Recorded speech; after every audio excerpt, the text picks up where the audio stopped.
Welcome back. We have more now on this bombshell report that is out by the New York Times. Also, this confirmed statement from Donald Trump Jr. in reference to a meeting that took place at Trump Tower in June of 2016 with a Russian attorney, someone that Don Jr. was told to meet with because of an acquaintance I knew from the 2013 Miss Universe pageant with an individual who might have information that was helpful to the campaign, information or dirt against Hillary Clinton.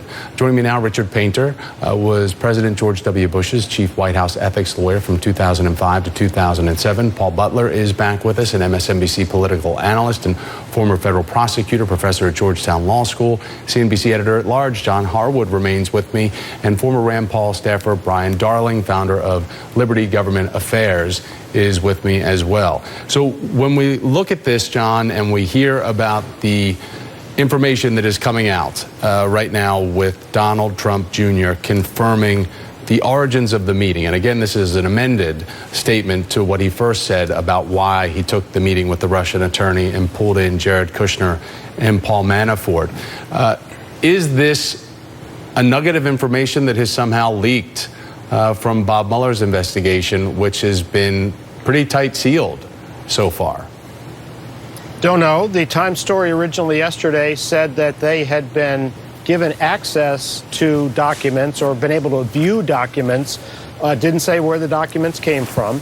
And then today, interestingly, after that initial story, they had advisors to the White House, advisors to Trump, providing more detail about the purpose of the meeting, which then prompted Donald Trump Jr. to give his fuller statement. So I don't know the genesis of that sequence of events, but certainly we've seen that Donald Trump Jr.'s story has changed radically over time, from no meetings at all, no discussion of campaign issues, discussing adoption, to, yes, it was about the campaign, but it didn't make any sense because she was saying things about Hillary Clinton and the Russians, and then we talked about adoptions. It doesn't, it's not a very sensible sequence of statements by Donald Trump. And Brian, when it comes to Jared Kushner and his relevance with being taken into this meeting by Don Jr., in this statement, he says he asked Jared and Paul to attend but told them nothing of substance.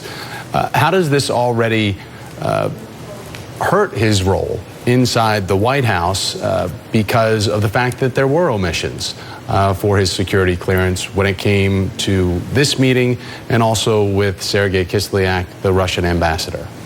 Yeah, no, we had omissions with Jared Kushner. We had omissions with their Attorney General, Jeff Sessions, but I don't think it hurts them inside the White House, because ultimately, I think with this meeting, it appears that it was a bait and switch where these individuals were drawn into a meeting, promised one thing, and they were given something else. It was a short meeting. According to the New York Times, Kushner walked out after 10 minutes. I mean, a 10-minute meeting during your presidential campaign, I could see that as something that would not be very memorable, a very memorable experience.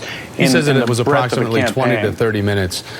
For opposition research purposes, though, Brian, is Paul Manafort, Jared Kushner, Donald Trump Jr., for those folks that are doing oppo research within a campaign, from your experience, what you know of campaigns, are those the people that do that work?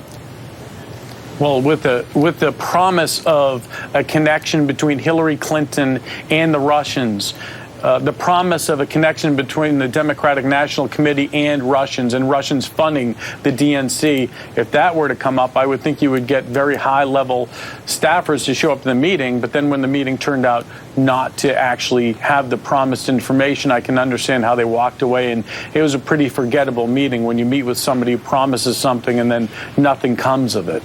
Richard, let me ask you, because, from an ethics standpoint, the Trump folks have now ended up in the White House.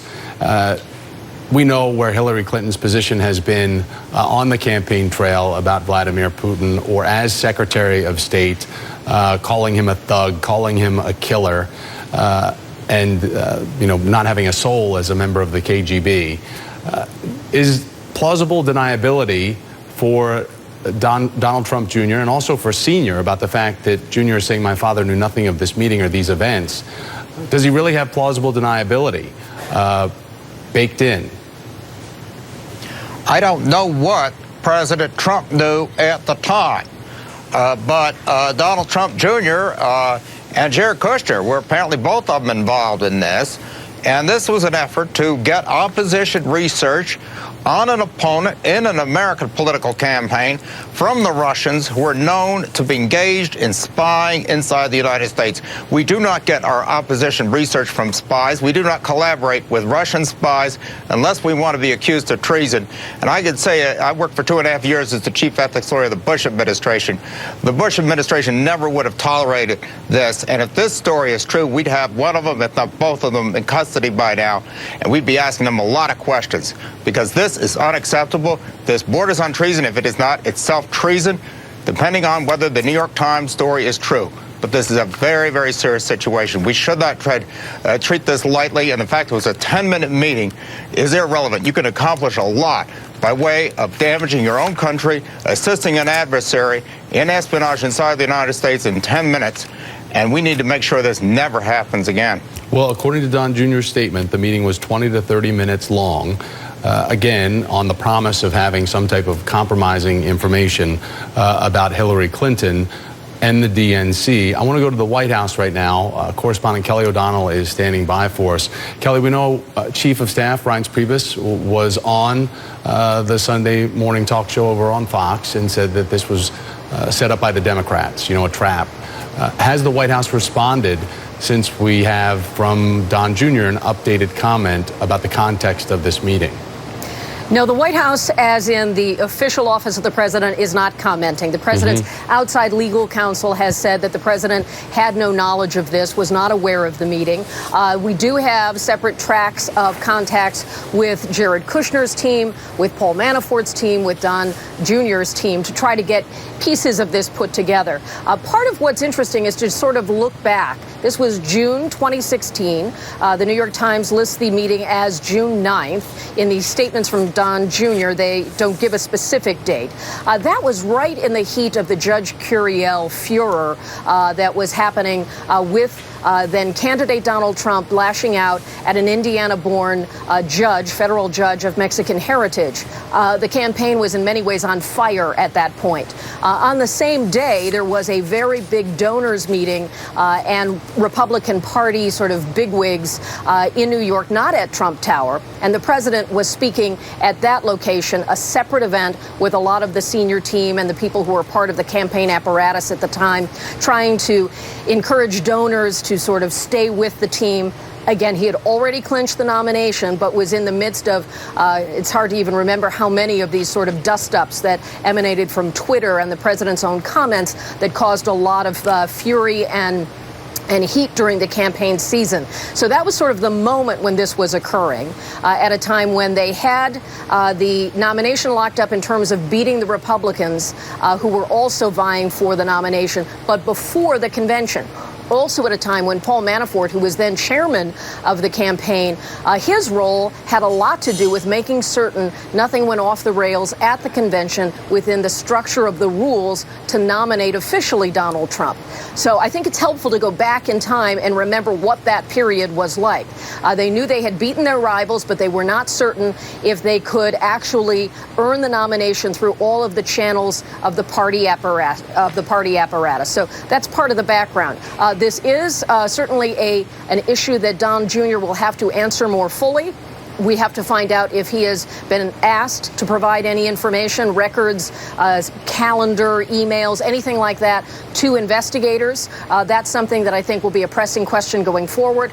This may have first been identified through the forms that Jared Kushner fills out because he has to do that for security clearance. So that's the issue there in terms of how this first became public, because Kushner had to go back and list all of his meetings, and included in that list of any contacts he might have had with foreign nationals, this meeting appeared. Thomas? Yes, his amended forms about security clearances. Also the fact that Sergei Kislyak had not been on those scheduled meetings with Jared Kushner.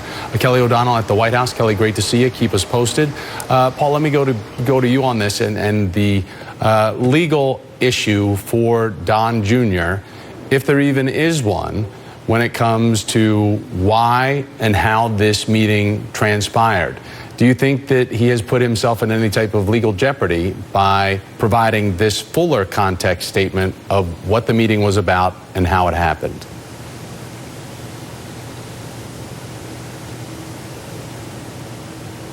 Hey guys, can we hold on? Paul, let's work on Paul's mic for 1 second. I'm not sure if we've got his audio up because I know that Paul was speaking. Is Paul's mic good?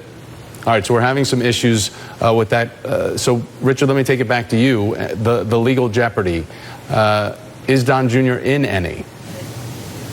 Well, yes, if he had reason to believe that what he was going to receive at that meeting or in connection with that meeting was information that the Russians had stolen through computer hacking and espionage inside the United States. And that is what was going on throughout the election season. It was well known that there was computer hacking by the Russians. They've been doing it for quite some time. And if that is what he expected, then he is in serious legal jeopardy. We will find out a little bit more about what this all means after this quick break. Stick with me.